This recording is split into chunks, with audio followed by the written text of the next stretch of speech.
Today, we talk about. Yo, what it do, cuz? We back. Episode two. Or I guess it's episode one, since the first episode was episode zero. With that said, fuck. This is so weird.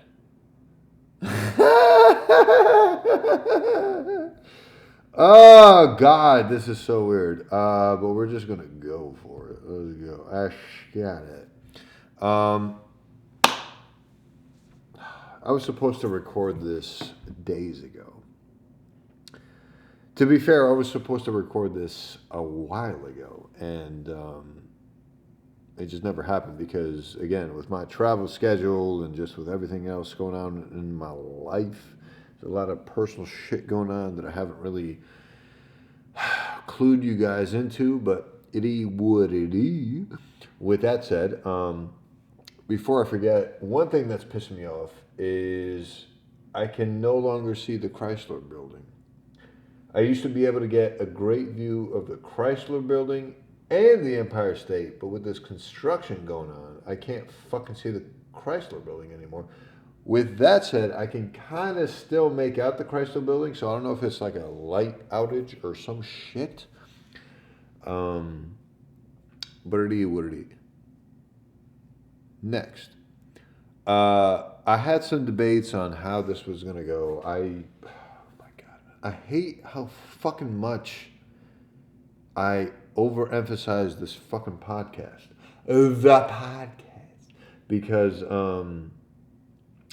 there's just been so much going on, and shut the fuck up. I don't know, man. I just wish I had more. I just wish I had more confidence in myself, and B, just the fact I just fucking said that shit bothers me, man. Because I'm sitting in your shoes, looking at me right now, and one of you, if not multiple of, oh my God.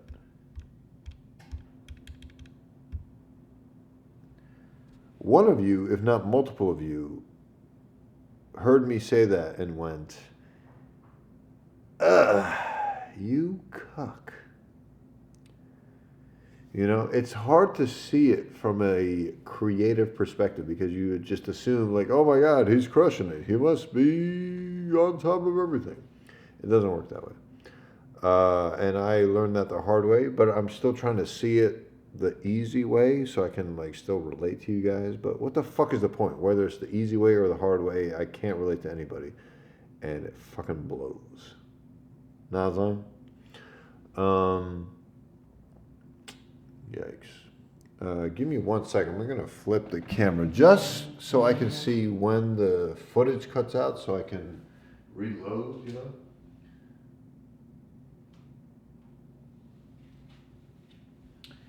Lest we forget, this is a fucking amateur production as fuck. And the only reason it is because I feel like it suits me better. Because I know I can crush it. Because I know I'm the shit. Even though I consider myself a piece of shit. Irony as fuck. And secondly, this way I can actually look at the light and be like, all right, well, it got canceled out. So restart.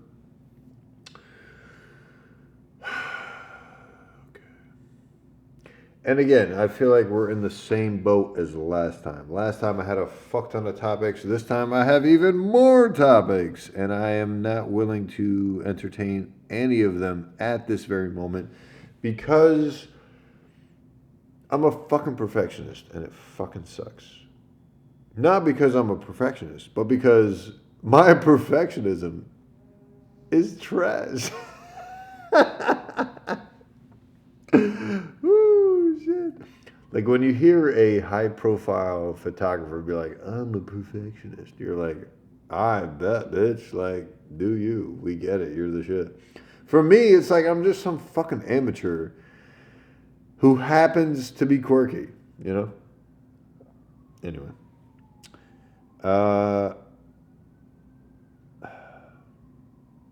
I did want to talk about my stand-up experience, so why don't we attempt to do that? So I did take some notes, and I do have some honest thoughts on it, so let's fucking explore that, you know?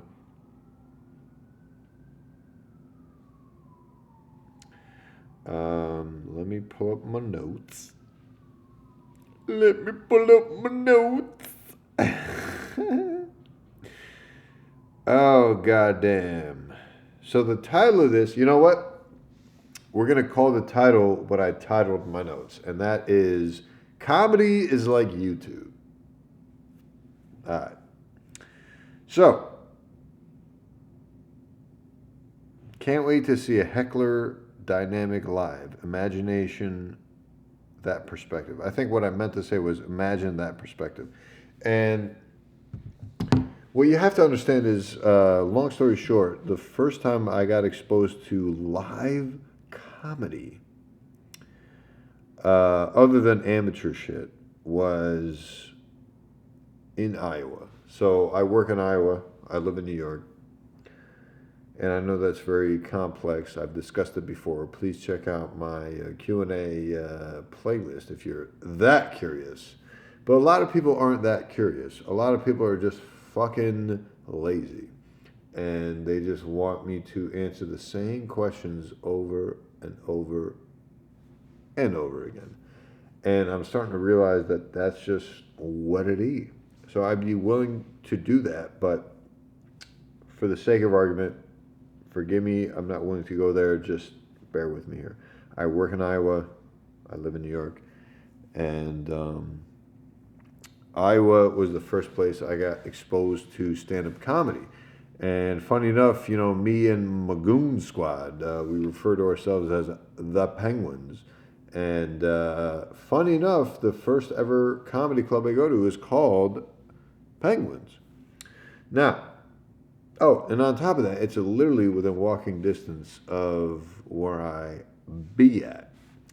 Now, I walk in my very first experience with stand-up comedy live. I was blown away.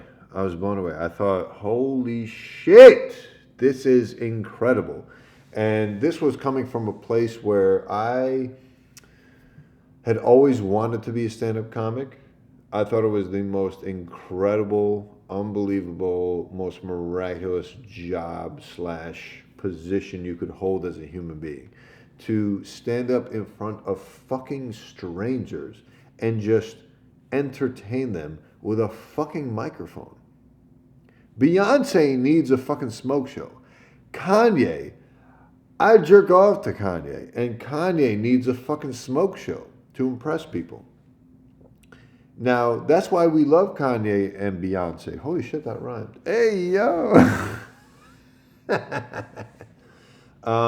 They need the smoke show. I think that's the problem. They need the smoke. Give me the loot. They need the smoke show to impress people, for lack of a better eloquence. But A, good for them because they're fucking crushing it, right? But B, in my head and in pure comedians' heads, we think we're better. You know what? That sounded so awful. I have no right throwing myself in with the rest of real comedians. I'm not there yet. I want to get there, but I'm just not there yet, you know? But what I'm trying to say is the beauty of a comedian is their ability to literally just stand by themselves, man or woman, transvestite or cis cuck.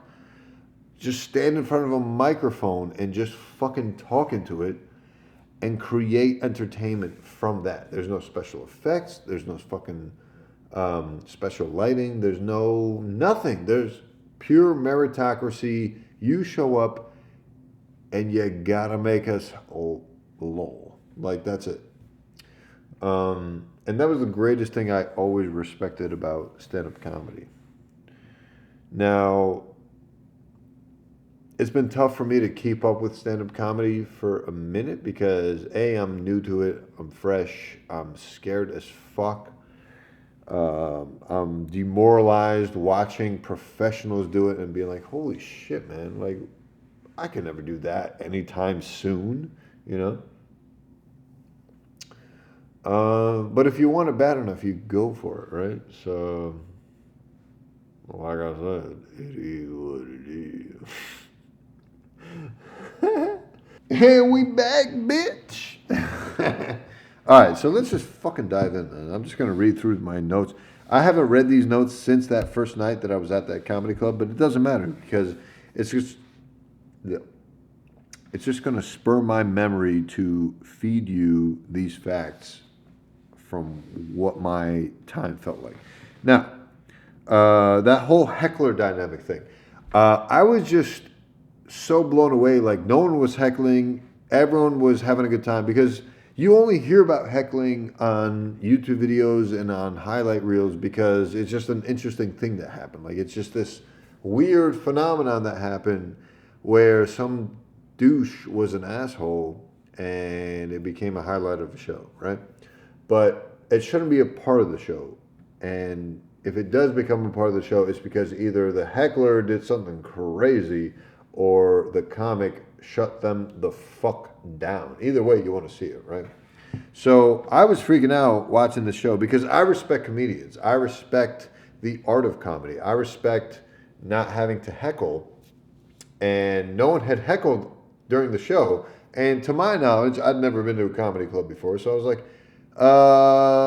there could be a heckler any minute. And it doesn't happen that often, luckily, at least not in Iowa. And the only time I've seen it happen in New York is with my douchebag friends. So, it is what it is. Got him. But at the time, I was kind of worried about it. So, I wrote it down. Next point. Some are so amateur, you see the inside joke bit coming because they tried too hard. And this was kind of an eye-opening experience for me because, again, the first night I went to a comedy club was an open mic night. It was free. It was in Iowa. It was not in New York. Am I right? It was out in Iowa. And that's the only reason I had the courage to even attempt to do stand-up comedy. But we'll get there. Listen, I'm at this show. I'm just there to enjoy myself. It's a great show. I have a great fucking time. But watching some of these comics work on their bits, it all of a sudden started to click. I was like, holy fucking shit. These guys are talking about jokes that I've heard on Netflix, I've heard on Comedy Central, I've heard on HBO, and these jokes are so fucking amateur, I can recognize it all of a sudden because I'd never been exposed to like amateur comedy. I'd only been exposed to professional, well-tuned, curated comedy on these, platform fronts.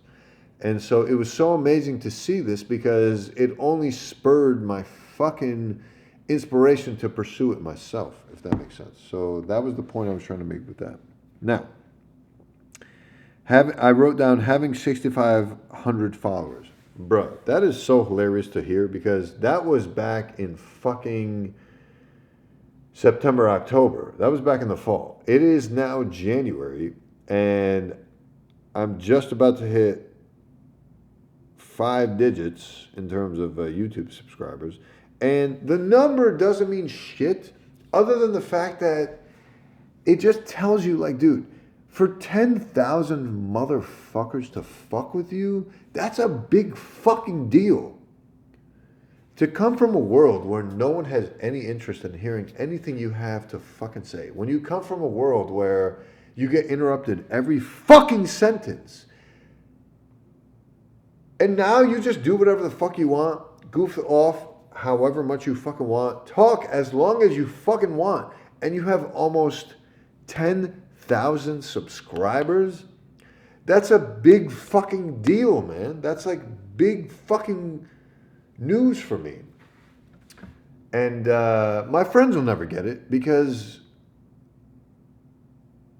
I sound like such a pussy saying that, but it's fucking true, man. Like, you can only go so long in your fucking life. getting bullied, not getting listened to, not getting respected. I could go on and on. Oh, God. Bottom line, whole reason I gained confidence to even pursue this is because multiple thousands of fucking people, let alone who's to come, respected what I was doing to the point where they were willing to listen to what I had to say, right? Okay, next.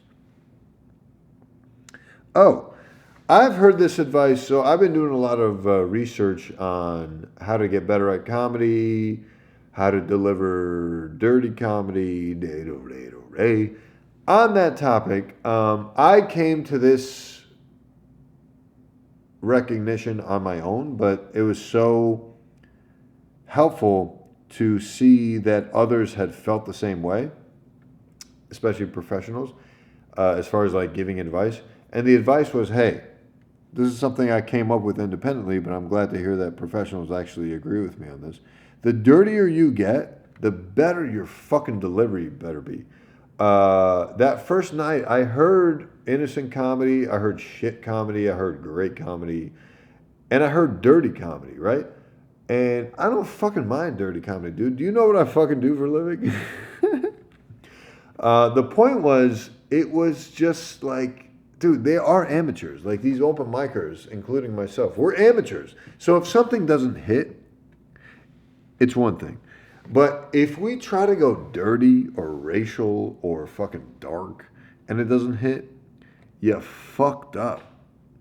Like you gotta fucking hit if you're gonna go in that zone. So you better be fucking confident / understanding that this joke is gonna fucking hit, because it might not, my guy. Is it worth it? I don't know. You tell me. Luckily for me, like I don't have a dark sense of humor. I'm a very happy-go-lucky kind of guy. I don't have a lot of trauma in my life. I don't have a lot of like shit that's relatable to regular comics. I've actually started to incorporate that into my stand-up, and we're trying to, or not that we're trying to, we are kind of getting ahead of ourselves, in my perspective, on this podcast in terms of my experience, because my experience so far with comedy has been just, constantly trying different things. And for those of you that have been following me on YouTube, you've seen kind of my evolution of like different material I'm trying, different modes I'm trying, different like attitudes I'm trying. And I don't want to get too ahead of myself, but why don't we leave that there and like just get back to addressing these steps. So, long drawn out jokes are equivalent to people cutting out early on your watch count because you didn't do enough edits and cuts to keep their attention. Okay, what I was trying to say here is the art form and the beauty and the polishing of stand-up acts is the ability to take a story and deliver it in such a way where people are going to pay attention to you. This is one of the things I'm going to continue to work on myself. And I can tell when I watch these other comics, for example, tonight, let alone yesterday, let alone the day before yesterday, let alone the day before that. Oh, I love being in New York, man. I need to start going to way more comedy. And I stepped it up this week. And that's another reason I'm doing the podcast again, because I'm stepping my fucking shit up. But with that said, I could do so much more. Now, you listen to these orators and you're like, yo, these guys are fucking crushing these stories. Like they're making, whether it's a menial story, whether it's a story that you're like invested in from the jump, whatever the situation, their goal is to get you from story start to story end to guffaw, to masides, to I lolled. And that's very fucking difficult to do. So I respect that a lot about comics. That takes obviously time to hone, to perfect, to gain experience and pull off. And so I respect comics for that. I'm still new here, my guys. Being authentic is for real because you've believed the image and the brand built. You have to have it. So if you create a false brand, it's a lose-lose for audience and you. What I meant to say by that, I think, is that if you try to be hacky, if you try to like build up your persona as something that you're not, A, people will sniff it out, and B, if they don't sniff it out and you become successful off of that image, you're going to hate yourself for it because that's not really who you are. And all of a sudden, you have to live up to this image that you are going to have a hard time living up to because it's going to be hard. It's not who you are. Is you tight? Got him. Anyway, sorry, I'm starting to freak out about the timer of this shit. I really got to get like a professional podcast studio bullshit set up here. But I'm not too worried about it because I'm delivering content. You guys are here for the content. If this is what you want, I got you. If it isn't what you want, fuck off. Bye. Peace. With that said, I'm just freaking out because I'm watching the red light and I'm thinking, I don't want that red light to go off while I'm in the middle of a fucking monologue. And then I realize well after the fact that that light is off. And then all of a sudden I got to be like, oh, well, when was the last time you saw the light on? It's not worth it. So we're going to pause again and then we'll just restart. Suck a dick.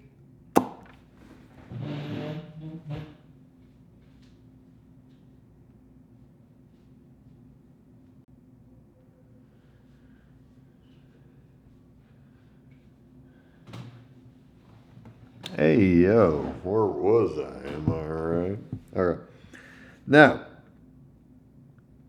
when you appreciate comedy, you understand how hard this is to do and that people are just setting up stories as building blocks in front of your eyes. Bruh, this is a big deal. A lot of people go to comedy shows, and I remember being young watching comedy, and I had the opposite thought than what most comics experience, which is I looked at comics and I was just like, any Comedy Central presents special I saw, or any HBO special I saw, or any comedy that was available to me as a kid was obviously professional comedy. I didn't have fucking YouTube as a kid to watch like open micers, right? So I'm watching these acts and I'm going, holy shit. How could I ever do such a thing? I revered it with such revere that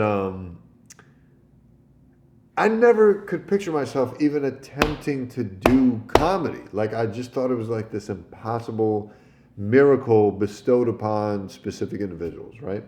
Lo and behold, you get older, you meet more people, you realize how pieces of shit people are in general, not just in comedy, just in general, whether it's medical, whether it's my fucking bestest of friends, whether it's whoever in your life. And then you start to meet regular comics and you're like, holy shit, there's regular ass people out here. Now, the other point. Some people look to the toast makers to create initial wave of lulls. These guys get it. I guess what I was trying to get at is whether it's a Chappelle, whether it's a Pryor, whether it's a Patrice O'Neal, Dave Carlin, name any like trendsetter. Like they thought outside the box and got all of us as a society to think outside the box. Like that's the dream as a comic, as a pure comic. I think. It's not about the money. It's about lasting impact. And I think that's the beautiful thing that these guys gave us. Let's just keep it moving. I don't want to dwell on that too long. Then comes the second tier of audience who only lulls if they laugh. Okay, so what I was trying to get at is, lucky for me, that first night I went to a stand-up show, this open mic night, it was a packed house. I don't know for what reason. I've never seen it that packed since. But thank God, my first time ever being exposed to live comedy at a professional comedy club was that instance. Because it made me realize, like, for certain instances, certain jokes, if there was less people in the crowd, would not have hit as hard. But there's certain instances as far as like phenomenons I've noticed, and I don't know the proper terms for it. I don't know the fucking science behind it. I'm just making observations. And the observation I made was, here's a big ass crowd. So if a certain joke is said on stage and it makes a certain crowd luckily lull, then that will create a tidal effect or an aftershock effect where other people in the crowd will lull because they didn't potentially recognize the humor in the actual joke, but because other people are laughing, they will also laugh. Which is why I've always preferred performing for larger crowds because that's the safety in the larger crowd. You'll inevitably reach a certain populace within the crowd, and if they start lulling, other people, as a ripple effect, will start lulling, even if they don't fucking get it. And as far as you're concerned, you don't give a fuck. You got a lull. Did he? What did he? But anyway, all I was trying to say. Next point. How many points do I have, actually? Actually, I don't even have that many points. So we'll make this one big motherfucking video, which I will chop up into pieces because I'm a realist. Now, the next tier is the people that will never laugh unless everybody is lolling. And this just leads into what I was just saying earlier. Like, some people will just not laugh. I don't know if they're stupid. I don't know if they just don't get it. I don't know if they're just even not just paying attention. But if other people are laughing, they will laugh. Itty woody. Why you want a packed house always. Now, next. Oh, totally agree with this. This is such a great first date idea.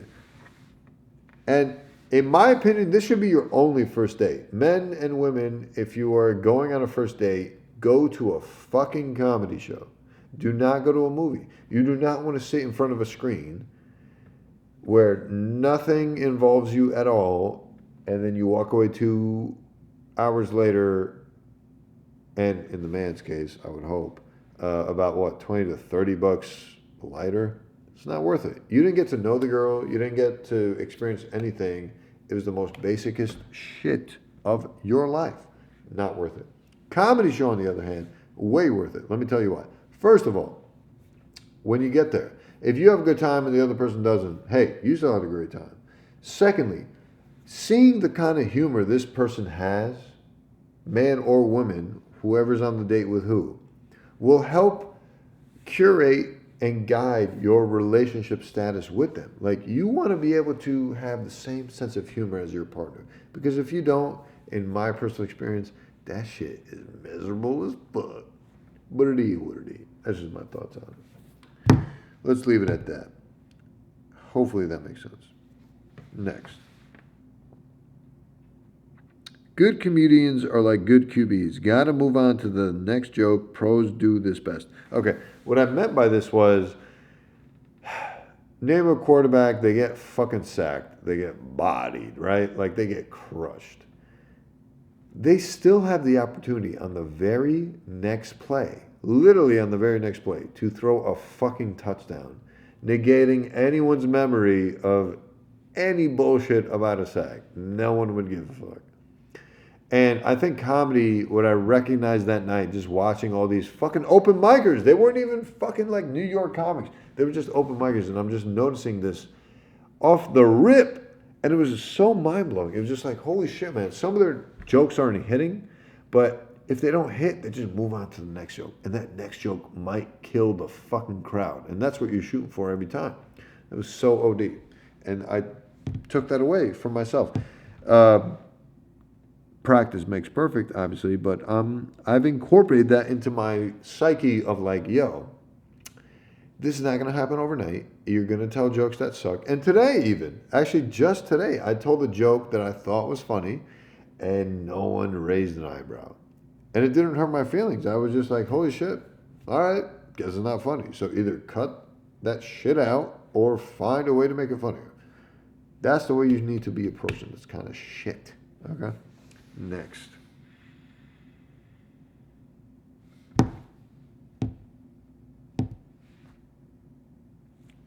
If I ever get famous and people ask me to do something of my talent at a party or a late night show or podcast interview, I found the perfect response. Ready?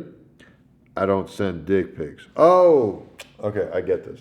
So this was in reference to if someone asks you to tell a joke because they found out you're a comedian, or you're featured on a late night show, interview type of shit, and they're like, hey, tell us some of your act.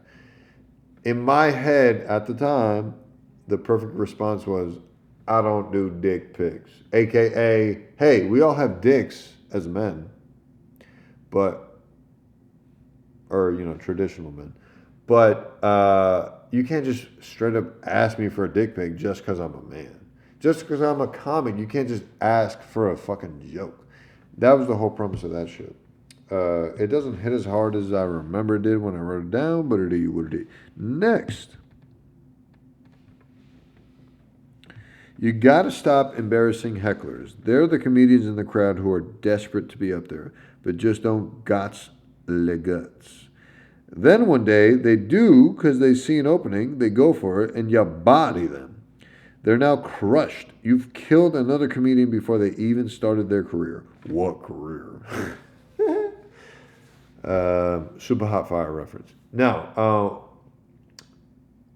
maybe I'm just silver lining the fuck out of this. But my whole point with this was, I think the people that are like lashing out in crowds and the hecklers are like people who wanted to be comedians, but like were too pussy to pursue it. And all of a sudden they see an opening and they're like, holy shit, this is my chance to like show myself. And then they realize they're fucking assholes and then it just shuts down. Especially if the comedian is that dope that they can shut them down professionally. But with that said, maybe I just feel bad. I don't know. I don't know. Anyway, let's keep going.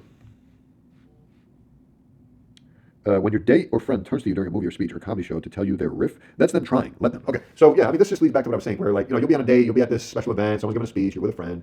Maybe they're nervous, maybe they're not, but they keep constantly turning to you and like making comments. That's them trying to just fit in, / make the best of the situation, / just be a part of the moment. And sometimes it's inappropriate, but sometimes it's just them not knowing any better. Be what it is. Not trying to defend them. I'm just saying that was my thoughts on it. Knowing how to work the mic is like telling if someone is a pro YouTuber because they understand how to avoid audio peaking. They basically can work the mic like a pro editor. Okay, so my first experience getting on stage as an open micer, I was freaking the fuck out. But I remember, almost photographic memory, being up there, being freaked out, but just pausing for a moment and seeing the context of like the crowd and me and the mic and the stage and just being like, holy shit. I could totally see why I'm not prepared to crush this right now, but I could totally see me crushing this when I finally figure this shit out, And that's a very powerful fucking feeling. Anyway, I digress. Let's keep moving. It's like its own society. You gotta respect the riles when you hear, or at least I felt the urge to. I don't know what that fucking means, but what I think I was trying to say was, if I didn't talk to those comics after the show, and if I didn't have such a good time, and if they weren't that supportive, and if they weren't that encouraging, and if they weren't that nice and friendly to me, and why should they be? I'm a fucking doctor. I've got it made. I make way more money than any of these standard level comics, and I'm just jumping into this shit. They don't fucking owe me shit, and I get that. But just the fact that they took me in, just the fact that they were like willing to treat me like another fucking human being, you know what I mean? Like that shit went a long way into letting me think I could have a shot at this. And I'm not saying I'm gonna be the next Chappelle, but I'm just saying like they gave me that confidence. They just gave me the confidence to just fucking go up there once. That's a fucking big deal. I'll leave it at that. Next, we're almost done here. Now I see how when a big name comes into a place like this, first off, it'll fill the room because they have some set fan base. Obviously, you've heard of them. Then it's all these people here who are so willing to watch comedy that they'd watch bad comedy. Because there was some bad comedy at these open mics, let me tell you. And now a big name or even mid-tier name comes through, just like an orator, just straight talk to the audience. That's dope as fuck. And back then, I didn't realize any better, but like, you start to picture these people as like these fucking miracle workers. Like they're just talking into a mic and just like mesmerizing you and like keeping your attention. But these are well-rehearsed, well-honed skills that you develop over time. Like, I'm a piece of shit. Now at stand-up, you guys have been able to see every single time I've gone on stage. My hope and my narcissism and my fucking cockiness confidence has told me that I will one day become a big deal in comedy, right? But the bigger deal for me would be, how awesome would it be for a kid coming up to see every fucking part of my process from the beginning, back when I was absolute ass, just so they can have the encouragement to be like, dude, I was not always amazing. Like, I became amazing because I fucking worked hard. That's the stage I'm trying to reach. And I'm nowhere close to it, but that's what I'm fucking reaching for. So that's why I'm uploading all these fucking clips from start to finish. And hey, part of it is probably my own narcissism, but suck a dick. Fuck you. Now, I think we're at the very end here. So I finished all my notes, but I just want to, you know what? Let's make this a part 1 and a part 2. So part 1 was my initial notes. Let's make part 2 about my experience since those notes, because those notes haven't been updated since that very first fucking night of open night comedy. That was in fucking September, and I started doing my own comedy in November, and now it's fucking January. So it's been about 2 months, and so much more has changed since then. Let alone like this whole transition to New York and shit. So I definitely want to talk about that. But why don't we do that? Why don't we split this up into 2 parts? So this will be literally episode 1 of the podcast, all about stand-up comedy. I don't give a shit. That's the core. That's what life is all about, in my opinion. Appreciate you guys sticking around for this long. We have a lot to hash out this podcast, man. I'm sorry. This has been very unorganized. I'm very embarrassed about it, but there's just been a lot going on in my personal life that I just haven't been able to address this podcast. But I'm just super happy that I was able to sit down today and just fucking get after it. So much shit was going on this week with comedy. I literally just binged on comedy, whether it was meeting comics, doing my own stand-up, going to late night shows at the Comedy Cellar. Oh my God, that's going to be its own discussion for part 2. But like, as a spoiler alert, bro, it felt like Oh my God, I don't even want to get into it. Point is, that shit kept me up till fucking 6 a.m. and it was one of the best nights of my life earlier this week. But here we are, man. We're in the fucking Golden City. The literal Golden City. In my head, anyway. Fuck you. Suck a dick. Hey, yo. Anyway, let's cut it short. Appreciate you guys sticking around. Hey, the podcast is back. We gonna make this happen, Captain. And with that said, we'll see you on the next one. We out. Peace!